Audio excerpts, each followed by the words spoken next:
Zombie Tech. Welcome to Zombie Tech, a forum for engineers, scientists, and inventors to ponder on the technologies needed to survive the inevitable zombie apocalypse. She's Addie. He's Whisker. And who do we have today? We have Cameron, or Whiskey Rebellion, from ZombieSquad. Hello. Hello, and I'll let you start by telling us a little bit of what ZombieSquad is. Well, ZombieSquad is a disaster preparedness organization, but we use the metaphor of zombies and the idea that if you're prepared for a zombie uprising, you're prepared for anything. Earthquakes and all that won't seem like such a big deal when you're actually prepared and know what to do. Okay. And how did it start? Basically a bunch of guys in St. Louis who were hanging out and watching zombie movies and thinking, these guys are all dumb. Why are they all getting killed? Why are they all looting everybody else? Why aren't they taking care of themselves? And they sat down and created the Zombie Squad and started doing a bunch of work to get the word out and helping other people get prepared and various community service things to help people be prepared. Gotcha. This is an idea that we've talked about on the show many times with many guests, is that the value of the metaphor of the zombie outbreak, it just can cover so many bases and make so many things that are difficult to talk about normally very straightforward and easy to talk about. It's like this sort of like magic key. Yeah, it's also good because it's fun. I really got into Zombie Squad because I was on a huge zombie kick at the time. I just read World War Z and Day by Day Armageddon, and in looking for more zombie fiction stuff, I came across Zombie Squad and came for the zombies, stayed for the preparedness information. Mm-hmm. Have you read Mira Grant's Feed and Deadline? I've heard them, but I haven't read them now. You'll have to get to that. To. We interviewed her last week. She is a fun lady. Yeah. Check that out. She's like a virologist, hobbyist. So she's all about the viral vectors and how to protect about that and clean rooms and all sorts of that kind of nerdy stuff. Oh, awesome. So, in terms of what you guys do, so you said disaster preparedness, are there like training camps or like how do you guys spread that information? We do, from time to time, put on seminars, especially at like a lot of the big conventions like DragonCon and Archon and stuff like that. Okay. We actually do seminars there about preparing, your bug-out bag, or having 3 days of food and water in the house, basic medical supplies, stuff like that. Another thing of the outreach is we do a lot of work with the Red Cross. We do blood drives, we do canned food drives, stuff like that, so people can actually... We do it with the zombie twist, and we go out there sometimes with our full-on tactical gear and scare some people, but end up having fun with them and bringing to light the value of actually being prepared and the understanding of why you need to do stuff like that. Sure. And what's the most important thing in terms of survival, I guess, or even disaster preparedness? Are there like a set group of rules? Well, main thing is staying calm, knowing, okay, if there was an earthquake, maybe being inside is not the best thing to do, but having, I think the CDC even recommends, or not CDC, sorry, FEMA recommends even having 3 days now. Mm-hmm. We sometimes, advocate a little bit more depending on where you might be, but having 3 days of supplies, whether that's food, water, backup medicine, stuff like, or extra prescription medication, stuff like that, so that if you are on your own for a period of time, you're able to handle it and don't have to go somewhere else unless your house falls down. But then you have your bag with your important documents, a couple days of food and water, or however long you need to get you where you need to go. Like let's say you're going to friends or family or something like that. So say friends and family are zombies. What happens then? You have a hard decision to make. No, the best advice we have really is to hole up at home if you can. Make sure that everybody around you is taken care of, make sure you're taken care of, and just kind of ride it out. And then if you can do some help around to help other people, that's great. But if your family actually becomes zombies, especially when you're living with, well, that's not fun. No, gosh, no. Just don't give them a hug, right? No, no, keep your distance. Yeah, we find ourselves in the position as being the destination more than having to take off and go somewhere. There'll be a group of people that have the coordinates for this particular place, and they know that if this sort of thing happens, they can come here and stuff will be handled. We'll have turret guns everywhere. Some lasers. Dude, absolutely. And actually, I don't know if anybody had suggested this weapon, but one of our previous speakers suggested a super soaker filled with battery acid from cars along the road. Because Ooh, that would be nasty. right? Ooh. Yeah, Oh, no. because you're gonna run out of gunpowder, maybe. You're gonna run out of bullets, right?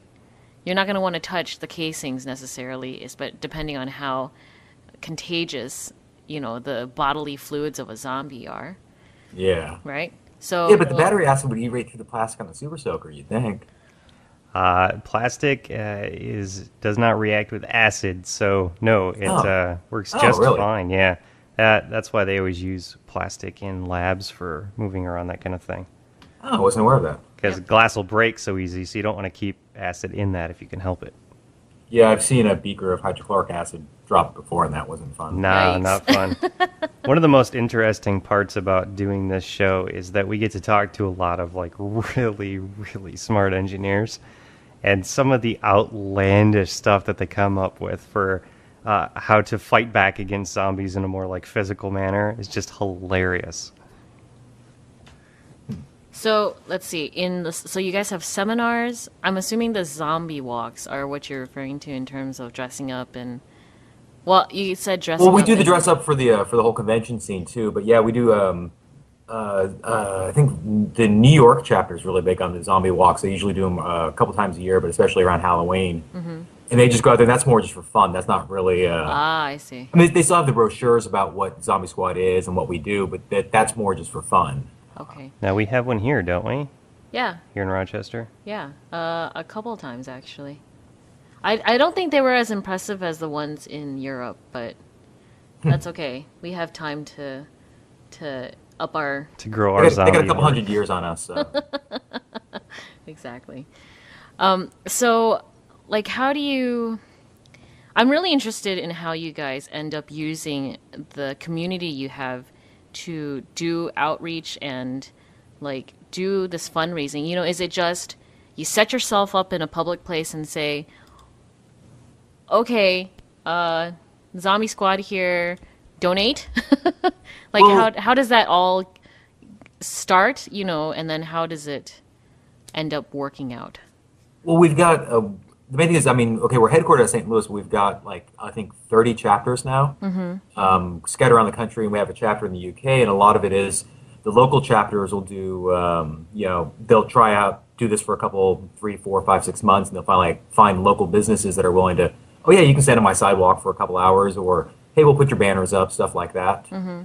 And so basically through word of mouth, people eventually start coming around and come hang out and do stuff. We also have all the chapters have meetings every month or quarter, depending on how they want to do it. Yeah. Where anybody's welcome to just come in, hang out, and we talk about what's going on with Zombie Squad. Offer advice, have discussions, give out pamphlets, stuff like that. So it's all a lot of word of mouth, and then the internet, of course. Mm-hmm. Now, what happens if the internet goes down? The internet goes down. It'll come back up partly in places. I imagine there's probably a lot of hams that participate at Zombie Squad, right? We do have a lot of hams. Yeah, we've got a sort of a sub club of Zombie Squad is the radio club. Mm-hmm. Now, Addie's getting ready to take her ham exam next week. No, this Thursday. This Thursday. So this Thursday, she'll be a ham as well. And whenever you've got hams involved, any sort of infrastructure problems involving communications become a little bit moot because anyone with those kinds of licenses know how to rebuild this stuff. Yeah. There's still somebody to get on is getting my ham license too. But yeah, we've got a lot of hams. We've got a lot of computer type guys who do networking and stuff. So we'd always manage to cobble something back together. Very cool. What do you think would be the most important system to get started back up? Water. Okay. I would Okay. Well, if completely we're agree going to with talk that. tech nerd stuff, though, I mean, your radio comms would be absolutely the first thing, because at least you can get people to relay messages for you then. Right, right, right. And do you guys have, um, what's the word? Blueprints for all of that already? I'm sure if you went around the forums, you could put it all together, but no, I don't think they actually have it like in a consolidated place. Ah. See, I think it would be interesting because next week, I believe, we're going to be interviewing a guy from Open Source Ecology. I don't know if you've heard of that. Yeah. Yeah. So, and I think it'd be such a great opportunity for you guys to either work with them in terms of using all your collective expertise to come up with blueprints. I mean, because you have, like you said, you have tons of people with different expertises and different skill sets, and they probably somewhere have their own blueprints for their own bunkers. Yeah, it's very interesting to me the lack of communication between those two camps because the open source ecology stuff is more based on like how do we help a third world village become self-sufficient sort of thing. But all of the problems that they have to solve to make that happen also apply to allowing small groups of individuals to be able to rough out through any kind of disaster as well. Because if you have the tools to solve one of the problems, you're completely set up to solve the other one equally efficiently. So I think there should be more crosstalk between those two camps. Yeah. Yeah, 'cause, I mean, if someone were to go down, the grid were to go down, there wouldn't be a whole lot of difference without all the infrastructure. Once you run out of gas and stuff for the generators, yeah, it's basically going to be like a third world, so it would make sense. Yep. Now, so you guys have the seminars, you have like setting up in front of stores, which is cool. And then you also have, is it ZombieCon? Yeah, it's an annual camping trip, basically, mock bug out, if you will. And we all basically go sit in the mountain for a better part of a week, and we have various seminars there, cooking seminars. We had a ham radio seminar last year. Just various things, knife sharpening, how to pick good knives. Basically, anybody who shows up that's got ideas on something that might be useful, we tap them to do seminars for us and do a couple a day. Sure. And yeah, it's a good time. And is it like hardcore, no running water? Yeah, well, sort of. We have a guy that found some plans on the internet to build a pump. There's actually a video of this floating around. But we basically, at the front of the property, there's a giant creek. You have to cross the creek coming out the property. But there's a little, like maybe 10, 12-foot waterfall. And so he captures the water coming down the waterfall through a pump with like two moving parts and then just pump it uphill 50 feet at a 30-degree incline. So we actually have sort of running water. Basically, we have a hose. That's cool. Very But it nice. beats hauling jerry cans of water up the hill every day. Yeah, no kidding. Oh my gosh. So, like, One great thing about this kind of activity is that it causes there to happen a reason to go back and find technology that has been sort of left by the wayside as we have replaced all of our infrastructure with petroleum-based solutions to solve a problem like how do I get water up a hill? Everyone would get, okay, you get a generator, hook up a sump pump, okay, there's one way to do it, okay, you could build a windmill, but, you know, we got to do this fast, blah, blah, blah. To find something simple and old school that only needs a couple moving parts and is just a passive thing, that's awesome. Yeah, it was really impressive. Last year was my first year, or this year, I guess. This past year was my first year there, and watch them set the pumps. Like, wow, this thing actually works. And it broke down a couple times while we were there. It was only the second time they'd used it, so redesign bit, get some new parts, and we managed to get it working again. But it was never down for more than, let's say, an hour at a time. But yeah, and then taking something like that and then finding ways to make it better and less breakable is really awesome. yeah. So now, is there a place for the DIY community in ZombieSquad? Yeah, yeah, absolutely. A lot of our guys are DIY. I mean, we do enjoy our modern conveniences and the ability to go buy stuff off the shelves, but a lot of guys are into making their own stuff. We even got guys who make their own furniture that have little Cool. how-tos and all that. Yeah. So then can you do... Actually, I don't really know how you do a DIY bug out bag. Well, you buy a bag and put a bunch of crap in it. That's, There you kinda go, DIY to a DIY. Yeah, I guess you can't really DIY food necessarily unless you're willing to be a farmer for a few months or better Farmer, part of a hunter, year. gatherer. Yeah, that'd be. So, you were mentioning knife sharpening, and I saw a lot of talk of guns and weaponry and such. And I imagine that during ZombieCon, people actually bring their weapons. Well, one thing is because of where it's held and the fact that it's on private land for the insurance purpose and all that, we don't let you bring your guns really to Okay. the ZCon. Okay. But we do, you can bring them, you can lock them up in your car, you can lock them up in a cabin on the property. And then when we go to range day, you go take all your stuff. Then we go out and play and then lock it all back up. Gotcha. And do you guys do like safety seminars and, Yeah, we do some firearm safety seminars before the range trip, obviously. We have dedicated range safety officers that are out there that, if you have any questions, they're not going to make fun of you or anything. We had guys out there who never shot guns before. Right. And so we welcome them, we show them how to do it. We also had a first aid seminar, but I can't remember if that was before or after the range trip. Fantastic. It's always fascinating to me, being from the Midwest, how few people on the coasts have actually, when they were young, had been brought out and trained on how to properly use firearms. It's just really scary to me that out on the coast, people just don't know what they are. They're like afraid of them, and they don't understand that these things are useful tools. Especially if anything goes wrong, the first thing that you're going to need is the ability to get your major food groups, and one of those happens to be meat.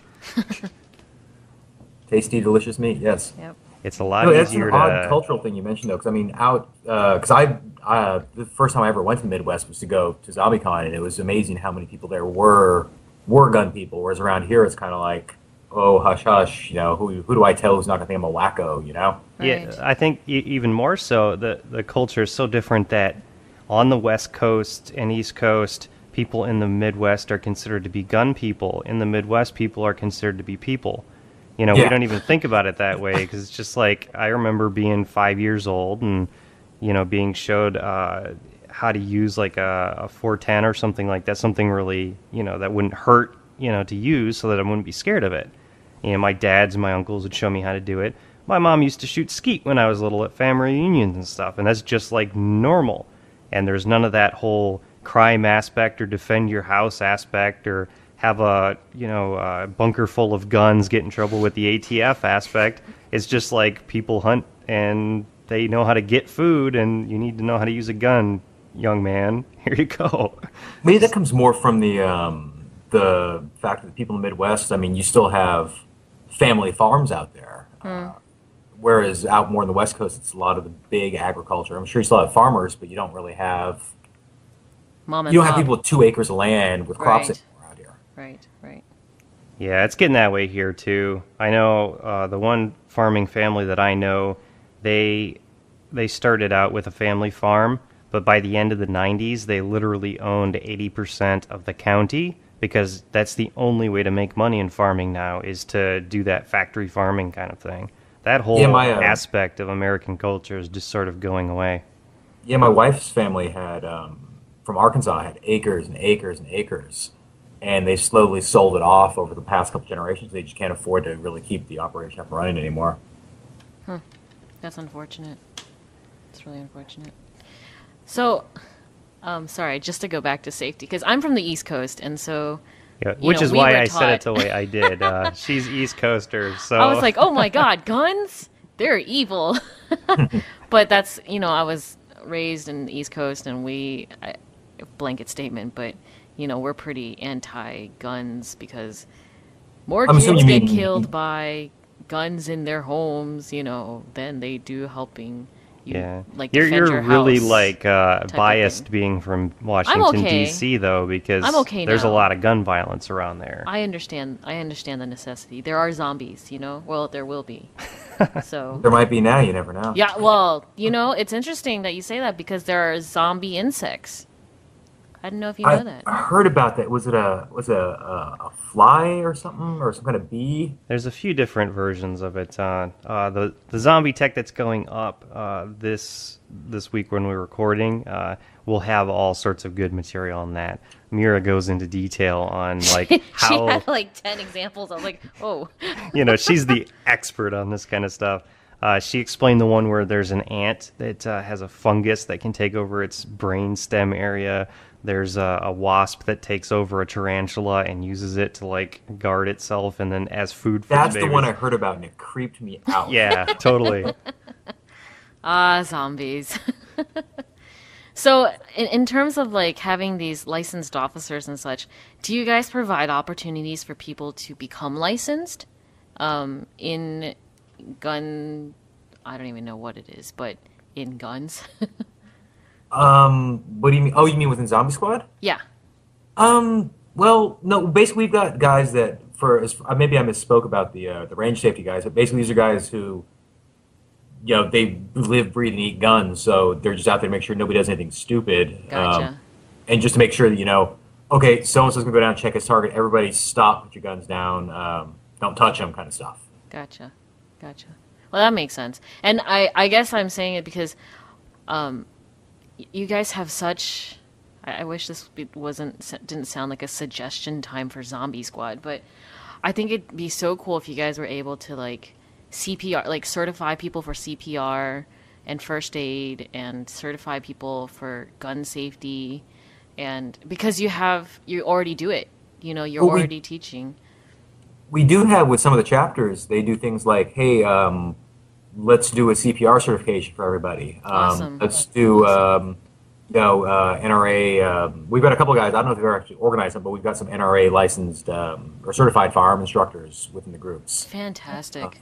We also have a lot of guys who work on CERT teams, so they get a lot of training from there. And some of the chapters, I think, we're even trying to put together CERT group, not groups, but the whole education process and the training process for the chapter members. Great. Which is invaluable, because that's basically what we need to do. You make sure you're taking care of them, you can take care of everybody else. Right. So, I mean, some of the chapters work on that. It just really depends on what's going on in those particular areas that everybody's interested in doing and sees it as a void to fill for the community. Sure. And that's interesting because I kind of... do you know about hacker spaces? Yeah. Yeah. It almost sounds like the chapters are their own hacker space in a way. They're like their survivalist space. That's kind of a way to think of it, yeah.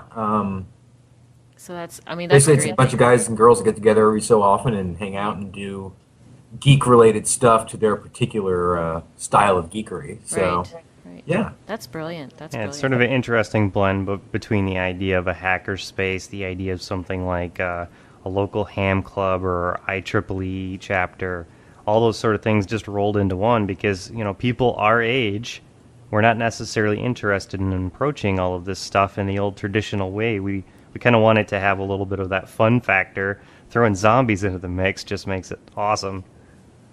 Yep. Yeah, it does. Makes it really approachable, too, for new people to get involved. Because they're not thinking, a bunch of crazy preparedness guys living like a militia out in the woods. It's normal geeks having fun. Yeah.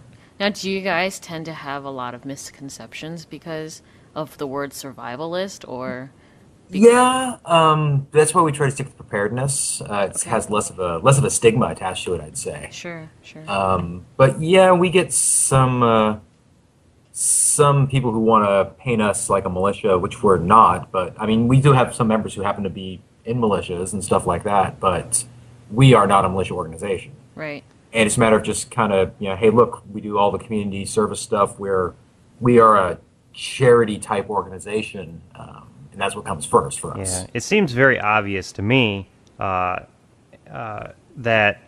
anybody who is any sort of a geek sort of person would get this, that the whole appeal and reason why Zombie Squad has grown up and gotten as big as it has is because there's lots of us who are geeks and are into understanding how to deal with bad situations, but are absolutely not interested in all of the sort of culture and oddness that can go along with militia and survivalist and maybe even Ren Fair types and Society for what's anachronism. I forget the name of their thing, but yeah, all of those, they all have their own cultures, and those cultures are great, but they're their cultures and they don't necessarily reflect what a typical computer programmer like myself would think was a fun culture to be a part of.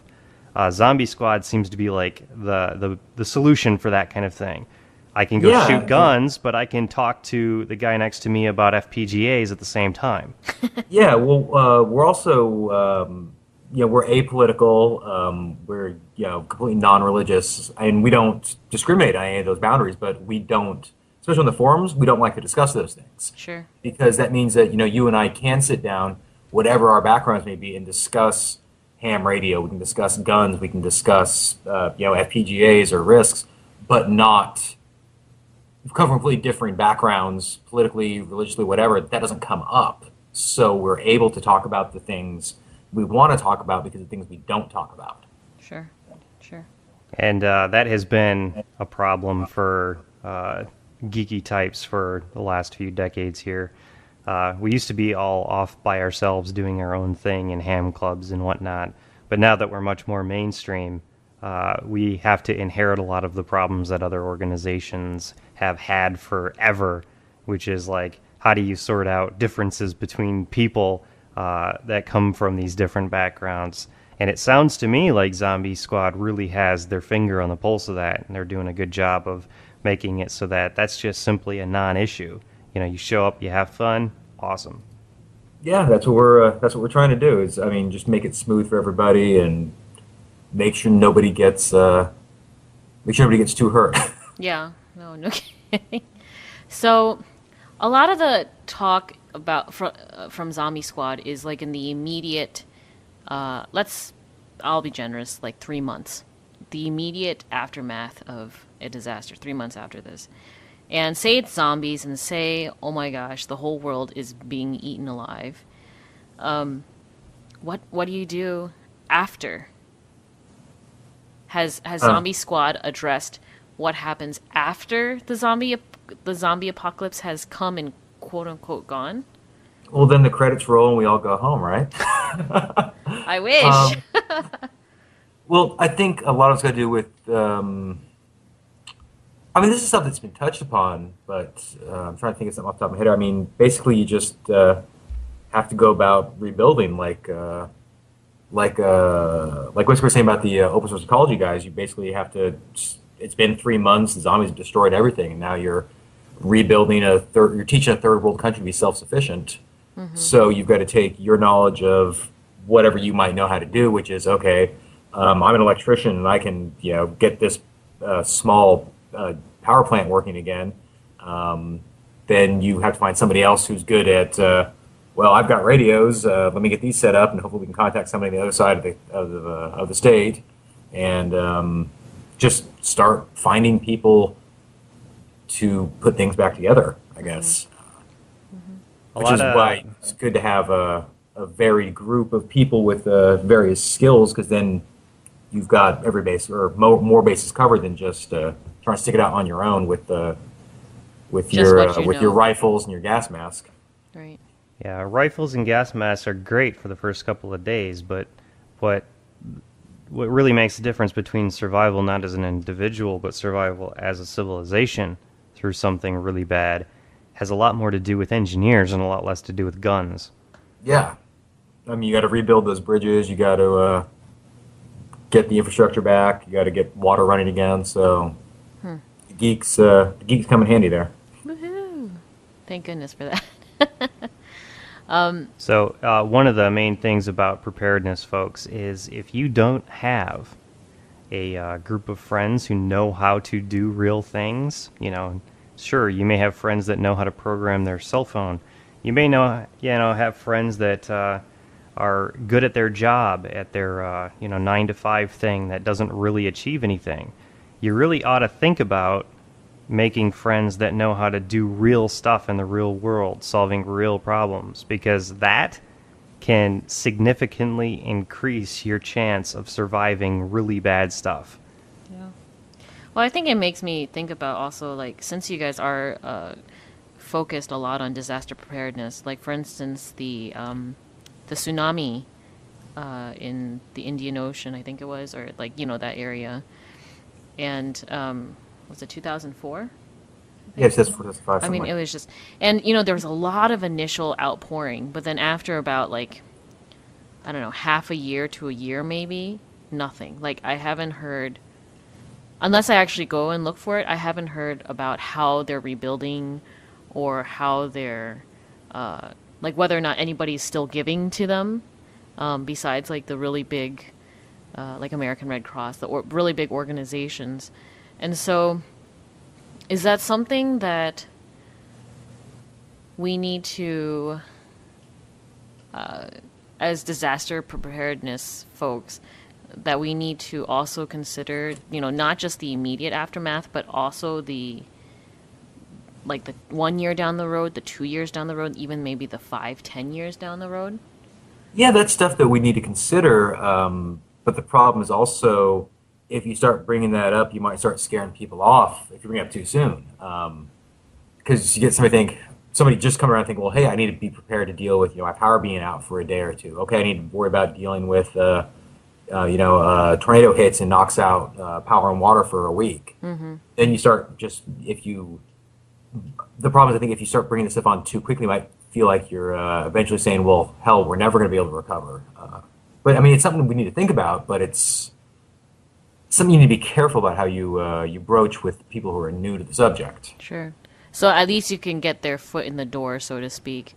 Yeah, and you gotta when they warm up to the idea, then that you can start talking about the future. Personally, I'm not nervous about it at all. Talking to we have people our about zombie it that way. apocalypse team. No, I mean, I'm not nervous at all about broaching that sort of that level of the topic with anybody out there. I think that it's the zombie thing is such a perfect metaphor that it enables you to go right to that point. I mean, it may be more entertaining at times to just talk about like the first couple of days, right? That's where the funny stuff is for the most part. But I mean, the real meat of it is if there's a zombie outbreak and it's viral, then you're not talking about a problem that's going to go away anytime soon. It's going to be a long-term thing. And having 3 days of water is not going to do crap for you. True, although having the pump that gets the water up 50 feet. That's assuming you have a source of water the zombies can't fall into. Ah, dang it. Yeah. That whole... Sorry, that was a Walking Dead spoiler, wasn't it? Crap. I didn't know that. I didn't hear it. The viral vector zombies are probably the nastiest, and I hope if there ever is any sort of zombie outbreak that's not the kind. Anything else, please.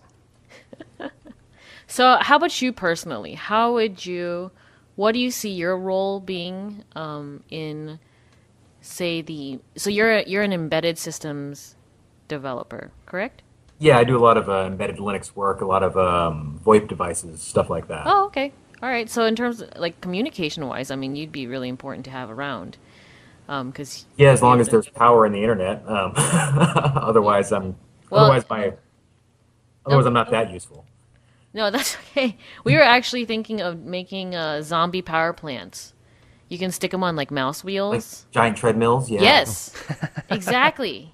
Right? And I mean, you just put, like, a face of a human on a popsicle stick, put it in front of them, and they'll run. Who is it? Ashwin was talking about covering an entire floor of a very large building with piezoelectric material and using the footsteps of like a horde of zombies to generate all those little electrical currents to create, a power source. Oh, that could work. That'd be... You gotta keep them fed, though. That's the only problem.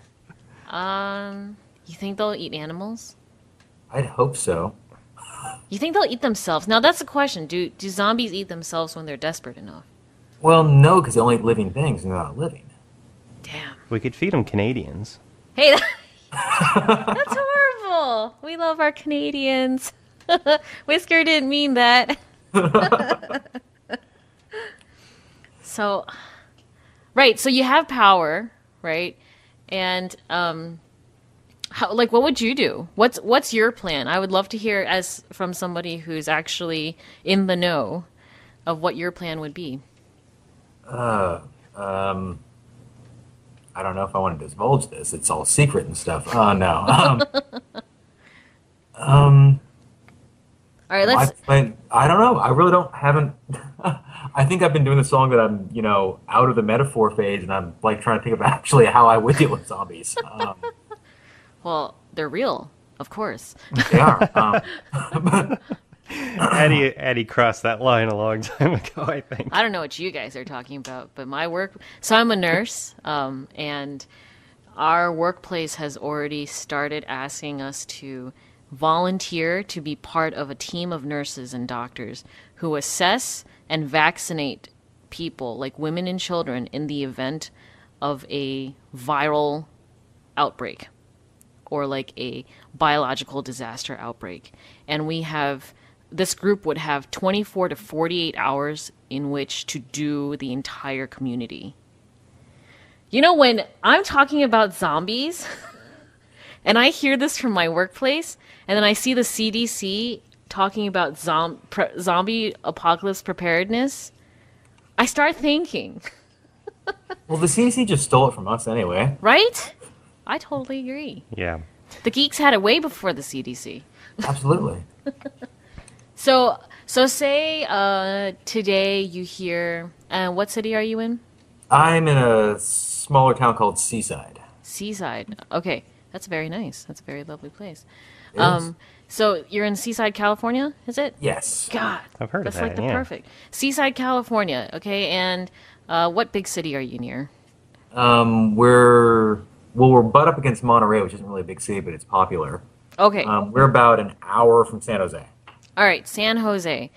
You're just hearing from your fellow Zombie Squad folks that there's a whole bunch of really scary looking flesh, undeady things ambulating across the streets, and it's not a zombie walk. Beeline right up the mountain, right?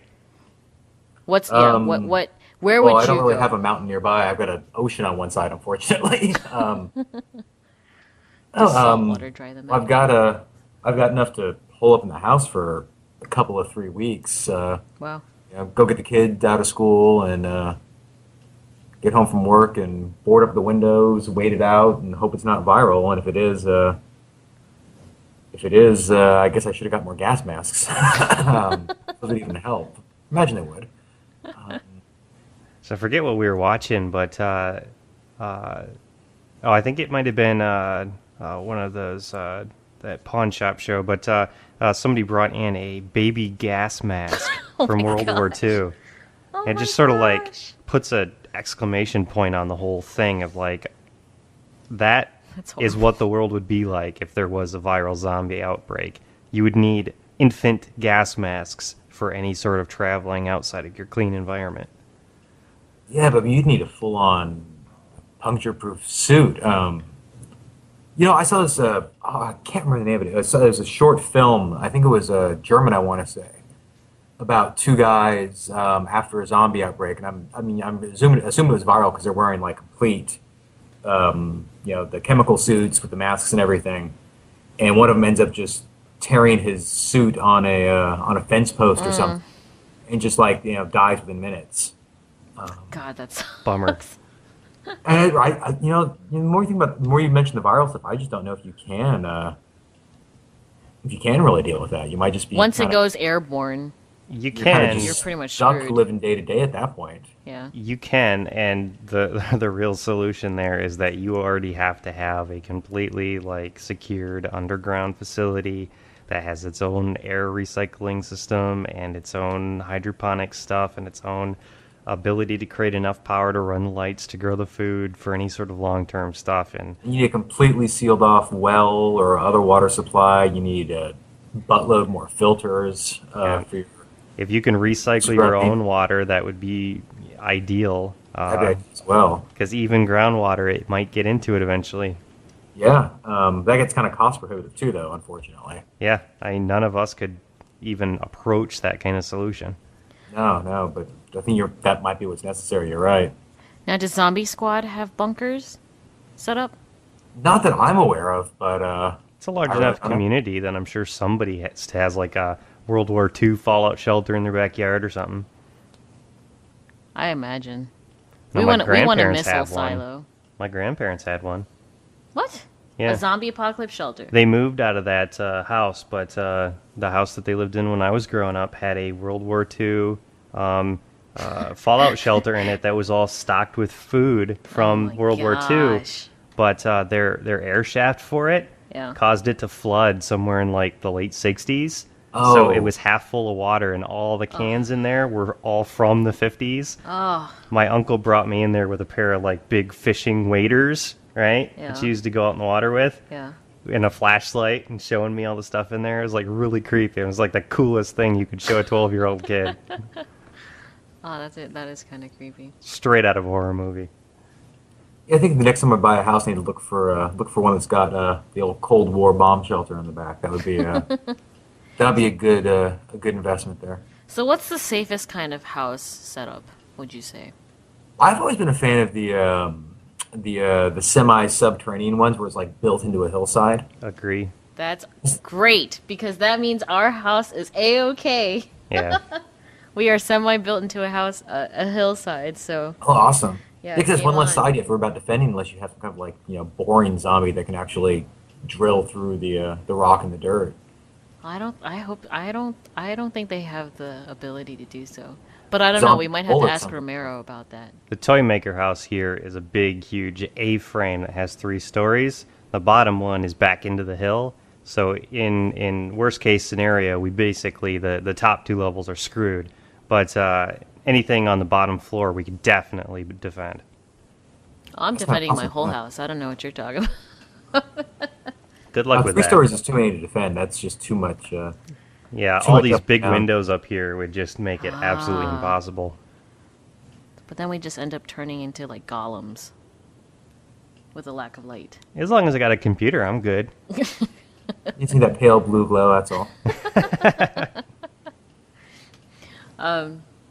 So then, okay, if someone were to get involved in Zombie Squad, do they need to have any pre-knowledge, or do they just show up and say hi? No, just show up, say hi, and if you got something to share, share. If not, feel free to sit around and learn or discuss or whatever you want to do. Okay. We totally welcome new people that have no experience, no background with preparedness or anything like that. We usually end up getting a good mix of people. We get some older guys who've been doing this for 20, 30, 40 years. You get some people that just kind of grew up with the basic idea, especially in California with the earthquake situations. I mean, Sure. it's just something that's been ingrained in me since the Loma Prieta back in '89 is kind of always have stuff ready. And you get guys who are just like, hey, we're the zombies. Oh, okay, cool. They just come and hang out anyway. Yeah, yeah. So then, what are some of the coolest things you've seen suggested on the Zombie Squad forums? Because you guys actually have quite a large fan base. Yeah, Yes. coolest things I've seen suggested. Oh.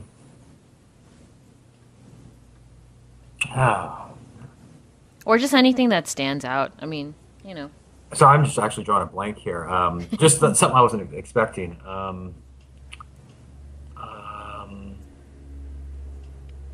There were some guys who've had some really cool ideas for getting like packet radio things working after the okay. trip might go down. yeah. I mean, those were all just kind of ideas. A lot of people were shooting stuff down about it. Oh, But I mean, like real reasons why it wouldn't work, but this would and stuff like that. I mean, that was a good discussion we had, though. right.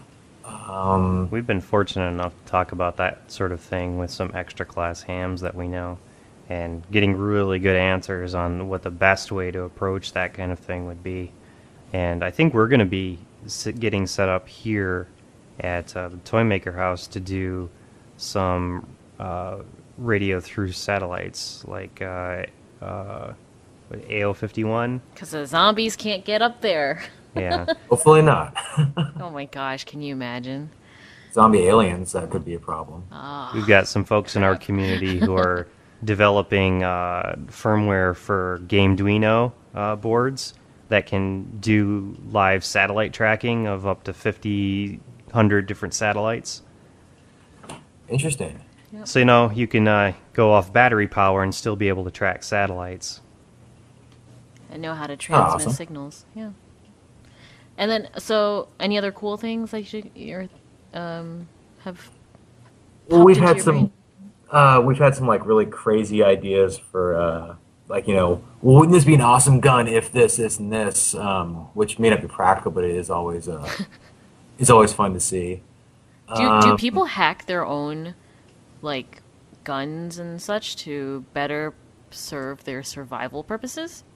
Well, I've seen things where guys have taken, like, let's say a full-size pistol, Yeah. but then literally cut the grip down to a compact size, so better Wow. suit and or better concealability for the guys that are allowed to carry them around and stuff like that. I see. And I mean, you get all kinds of accessories and stuff for them, but I wouldn't say necessarily like actually hacking them. I'm more of like bolt-on parts, stuff like that. Gotcha. Anything that is most often mentioned as to a need for survival? Does that, like, a must-have for survival? We actually get quite a few discussions on stuff like that. Like, I mean, you've got people saying, "Hey, you need to have your bug out bag ready to go." And people are like, "Well, why? I don't plan on going anywhere. I plan on staying home." Mm-hmm. And you've got guys saying, "Well, what's the whole point of a bug out bag? Because if your bug out location's not there, then you just wasted everything, and you're going to die there because you have no food anymore." And so we get discussions about stuff like that. A lot of theoretical discussions. But I mean, the basics that everybody pretty much agrees on are you got to have your food, your water, and some means to get more food and a way to defend yourself. Right. And for those who don't know, I guess we should have asked this before, but what is a bug out bag? Basically, it's a bag that you can just pick up and go that'll sustain you, hopefully for long enough to get where you need to go. I mean, you might want to have your obviously your food and water if you're carrying weapons, extra ammo. If you're going to be out for a couple of nights, a tent maybe, or at least a sleeping bag or some kind of way to make a shelter. If you have your important documents like your driver's license, social security card, birth certificate, stuff like that, scanned maybe, and on a thumb drive in there, just so if you actually end up somewhere and your house is burned down, you can still prove who you are, your insurance documents, stuff like that. Sure. Actual Actually, practical things, not just all fun zombie killing things. Right, of course. Huh. Interesting. And can you think of any times when the Zombie Squad has mobilized to help in terms of disaster? After relief? the last run of tornadoes in the Midwest, was it Joplin? Yeah. We did a fundraiser for them, and we also had a group of guys. I'd say probably about 20 guys, if I remember right. Actually went out there and helped, cut trees out of the road and stuff like that. That's great. Yeah, that was. I've read some accounts from the doctors and nurses there, and that was. I mean, it was there one instant and gone in the other. So Yeah. Okay. Any other notable disaster relief things that you guys have done? No, we've done a lot of fundraisers. Like we did fundraisers for the Indian Ocean tsunami. We did one for the Japan quake and tsunami. Did a fundraiser for Joplin as well. But the only time I can think of that we actually rolled out for anything was for the Joplin. But that was basically because, I mean, it's so close to St. Louis. We had so many guys. They were just went, okay, go ahead, let's go do it. Sure. And I think I read in one of the interviews before that you guys do donate to American Red Cross, but at the same time you prefer to donate to the smaller charities because they actually, I don't want to say they actually get stuff done, but like all of that money is actually used. It's more To immediate help? and direct. More Right. So, well, like- we'd use the Red Cross mainly for blood drives. Okay. Just because they're the biggest and probably the better run game in town for blood drives. Right.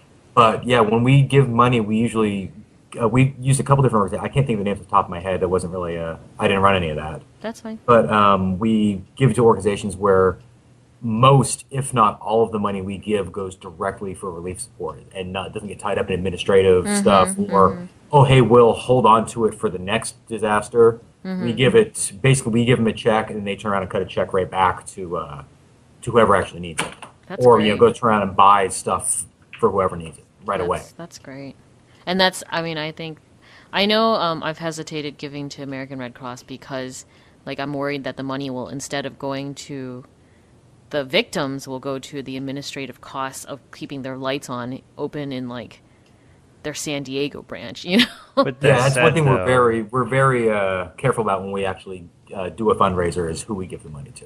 yeah. With that said, though, both sides of that whole infrastructure are important. Are necessary, You true. need to Yeah. have the immediate stuff, and you also need to have some sort of non-governmental organization that has enough money and membership and clout to be able to pull things off in a longer-term schedule.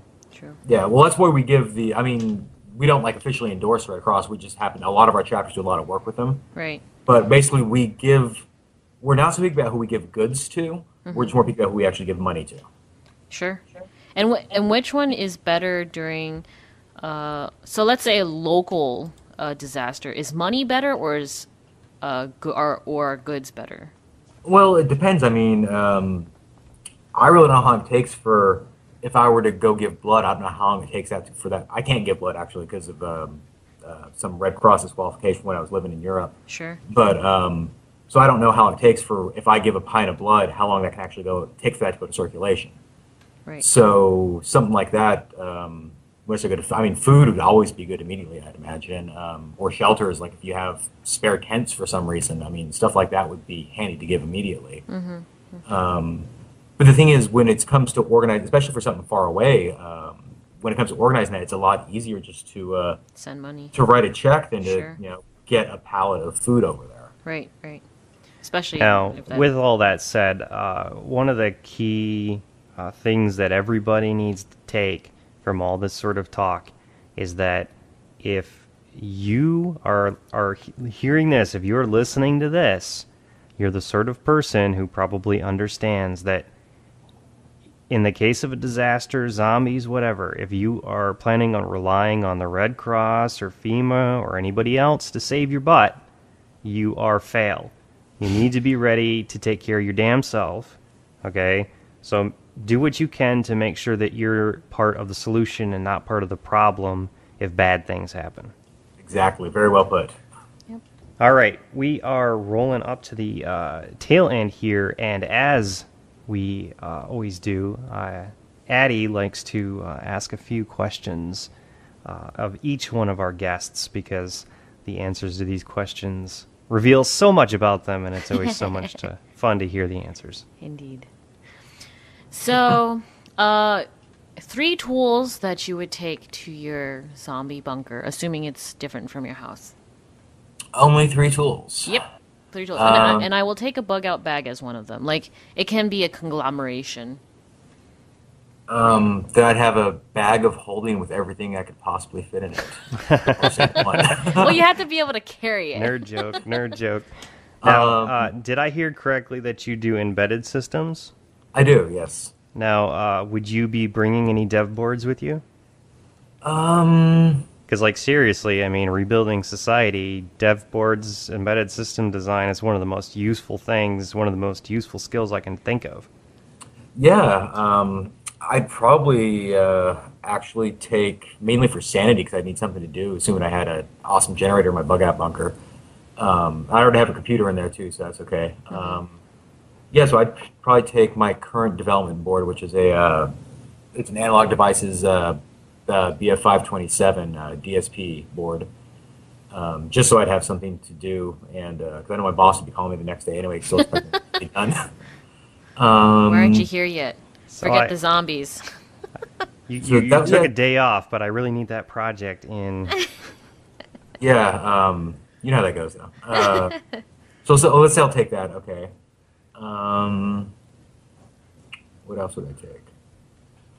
I would take I definitely take my rifle.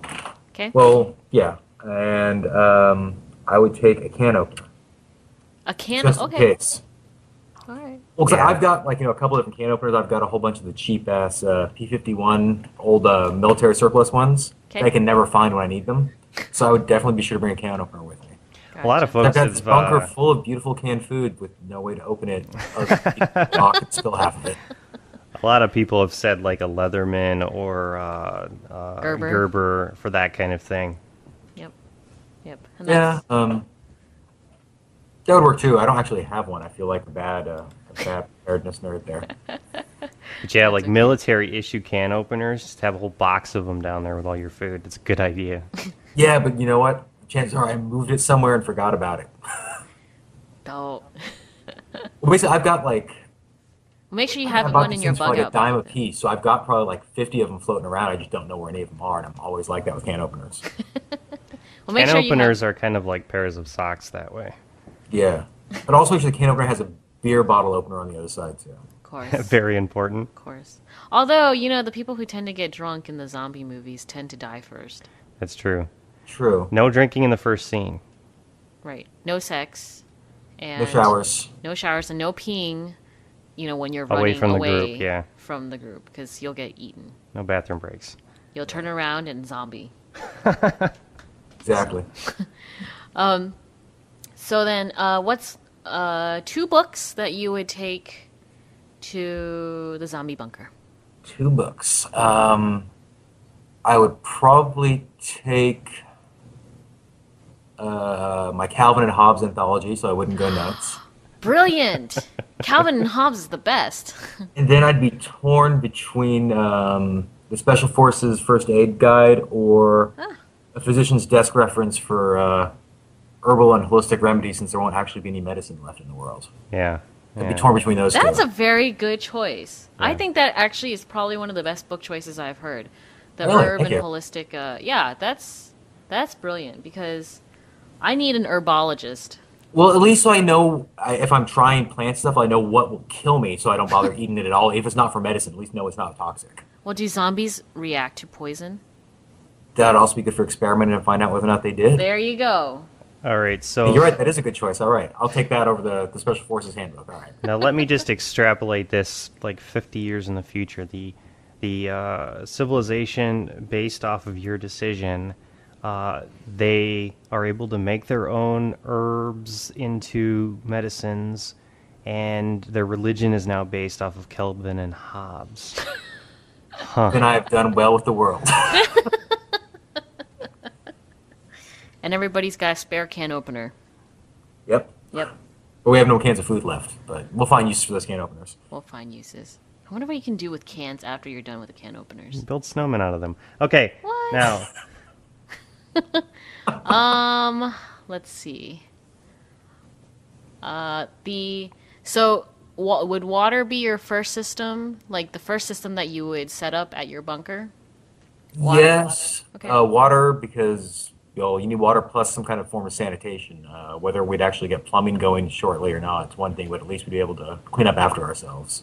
Okay. Okay, sounds good. And are there any websites that you would like to plug for Zombie Squad? Just zombiehunters.org. Okay. And I think on zombiehunters.org their forum is extensive and has a Yes, lot of form is very extensive. We have pulling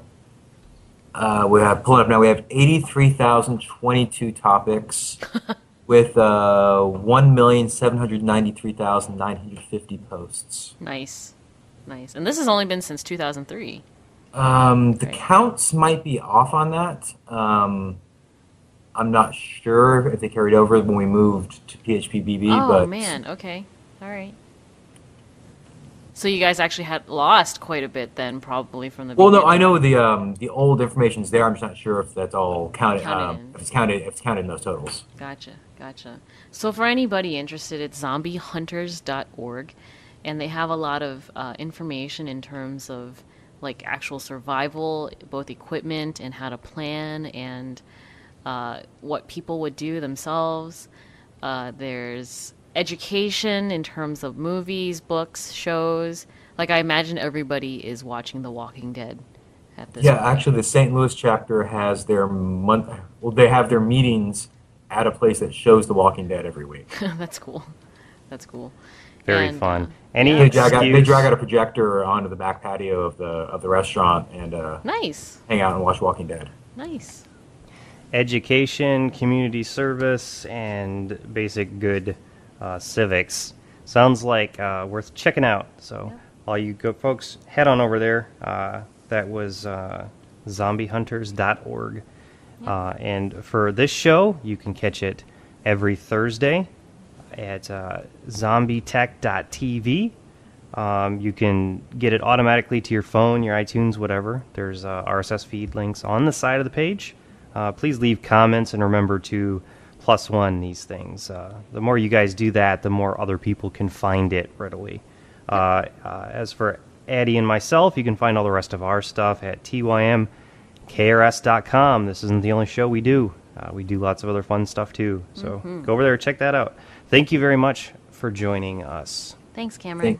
Thank you for having me. I think that is it for us. So we'll see all you guys next week. Bye.